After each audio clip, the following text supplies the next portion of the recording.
Artıq demək olar ki, hər birimiz virtual komandalarda işləməyin nə demək olduğunu bilirik, elə deyilmi?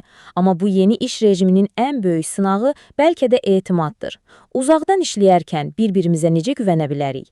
Gəlin bugün məhz bu sualın cavabını axtaraq. Virtual komandalarda məsafələri necə qısaltmaq və möhkəm etimad körpüləri qurmaq olar? Gəlin birlikdə baxaq. Hər şeydən əvvəl, gəlin bir aydınlıq gətirək. Virtual komanda dedikdə nəyi nəzərdə tuturuq? Bu sadəcə evdən işləyən bir neçə nəfər deyil əlbəttə. Söhbət fərqli coğrafiyalarda, fərqli zaman dilimlərində olan, amma ortaq bir hədəf üçün texnologiya vasitəsilə bir araya gələn peşəkarlardan gedir. Və işin ən maraqlı tərəfi bilirsiniz nədir? Bu sitatda da deyildiyi kimi, virtual komandalar əslində planlı şəkildə yaranmadı. Onlar bir növ sadəcə peyda oldular. Yəqin çoxumuz üçün bu belə oldu, elə deyilmi? Şuurlu bir seçim etmədik, birdən-birə özümüzü bu reallığın içində tapdıq. Texnologiya inkişaf etdi, biznes qloballaşdı və bax, bu komandalar yarandı. Yaxşı, deməli, artıq yeni bir reallıqdayıq. Amma bu reallıq düşündüyümüzdən daha mürəkkəbdir. Gəlin indi virtual komandanın niyə sadəcə onlayn işləyən adi bir komanda olmadığını, ondan qat-qat fərqli olduğunu anlamağa çalışaq. Baxın, burada ən çox edilən səhv nədir? Düşünürük ki, virtual komanda elə ofisdəki komandanın eynisidir, sadəcə video zənglər var. Amma bu, həqiqətən də çox təhlükəli bir fərziyyədir. Ofisdə işə yarayan qaydaları götürüb, olduğu kimi virtual mühitə tətbiq etmək, bu sadəcə işləmir. Çünki problem tamamilə başqadır. Bəs bu fərqlər, bu çətinliklər bizi hara gətirib çıxarır? Mənbələr bunu çox gözəl adlandırır. Virtual uçurum. Bəli, komanda üzvləri arasındakı o fiziki məsafə əslində aşılması çox çətin olan bir maneədir. Gəlin bu uçurumun dərinliklərinə baxaq. Deməli, bu fiziki məsafə bir-birinin ardınca problemlər yaradır. Fikirləşin, üz-üzə görmədiyiniz insanlarla səmimi münasibət qurmaq çətindir. Texnologiya yeganə ünsiyyət vasitəniz olur. Hələ fərqli saat qurşaqlarını demirəm, bu işi daha da ləngidir. Və təbii ki, etimad qurmaq da getdikcə çətinləşir. Bütün bunların üstünə bir də mədəni fərqlərə əlavə edin. Bəzən komanda üzvləri heç real həyatda görüşmürlər belə. Bütün bunlar bir araya gələndə ciddi problemlər ortaya çıxır. Bax, bu şəkil məncə vəziyyəti çox gözəl izah edir. Bir-birimizi görməyəndə nə baş verir? Həmin o bədən dili, mimikalar, yəni qeyri-verbal ünsiyyət tamamilə ortadan qalxır. Və həmkarlarımız sadəcə bir e-poçtdakı ada ya da chatdakı profil şəklinə çevrilir. Nəticə, çox asanlıqla mənfi fərziyyələr yaranır, niyyətlər səhv başa düşülür və ən kiçik anlaşılmazlıqlar belə böyüyüb bir problemə çevrilə bilir.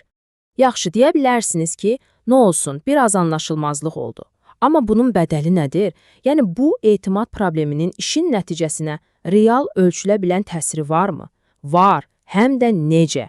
Gəlin indi bu zəif etimadın bizə nəyə başa gəldiyinə baxaq. Bir anlıq düşünün, komandada etimadın olmaması işin nəticəsinə, performansına həqiqətən nə qədər təsir edə bilər? Bu sadəcə bir pis hissdir, yoxsa bunun birbaşa işə zərəri var? Baxın, növbəti qrafik bu suala çox aydın cavab verəcək. Və budur cavab. Rəqəmlər həqiqətən də hər şey deyir. Baxın, etimadın aşağı olduğu komandalarda layihənin effektivliyi çox aşağı səviyyədədir. Amma etimad yüksək olanda effektivlik səviyyəsi də kəskin şəkildə yuxarı qalxır. Aradakı fərq inanılmazdır. Deməli, bu birbaşa əlaqədir. Yəni, buradan çıxaracağımız nəticə çox bəsitdir. Etimadın olmaması sadəcə əhval-ruhiyyəni korlamır, birbaşa işin nəticəsinə zərər vurur. Bu sadəcə olsa yaxşı olar deyilən bir şey deyil, bu komandanın uğuru üçün həyati, kritik bir faktordur.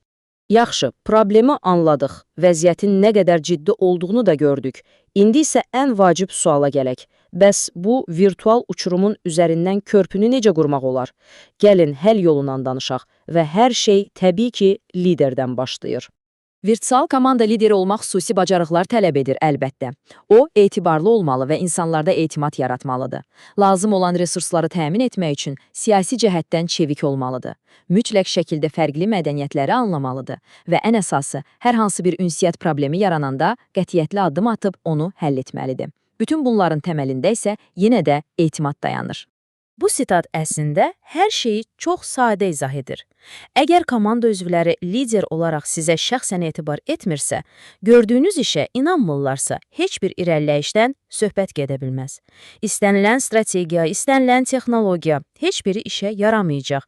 Hər şey liderin öz etibarlılığından başlayır. Amma təbii ki, bütün yükü liderin üzərinə atmaq olmaz. Körpünün qurulmasında hər kəsin rolu var. İndi gəlin baxaq, komandanın özünün etimad yaratmaq üçün hansı alətləri var? Əslində, etimad bölük, möhtəşəm hadisələrlə yaranmır. O, kiçik, gündəlik, amma ardıcıl addımlarla qurulur. Məsələn, son tarixlərə həmişə riayət etmək, gələn sorğulara, mesajlara vaxtında cavab vermək, görülən işin nəticəsini izləmək və məlumat vermək. Həmkarlarla mütəmadi olaraq əlaqə saxlamaq, açıq və dürüst olmaq və təbii ki, bildiklərini, təcrübəni başqaları ilə paylaşmaq. Bax, bu kiçik addımların hər biri o etimad körpüsünü daha da möhkəmləndirir. Texnologiyanı lehimizə çevirməyin çox güclü bir yolu var. Öz virtual icmanızı yaratmaq. Yəni, sadəcə iş üçün yox, həm də komandanın bir araya gəldiyi bir onlayn məkan qurmaq. Burada üzvlərin profillərini, planları, irəliləyişləri paylaşmaq olar, müzakirə lövhələri, fayl paylaşımı ilə birgə işləmək olar. Hətta zamanla komandanın özünün bir bilik bankını, bir arxivini yaratmaq mümkündür. Bu, komandanı bir araya gətirən bir mərkəzə çevrilir.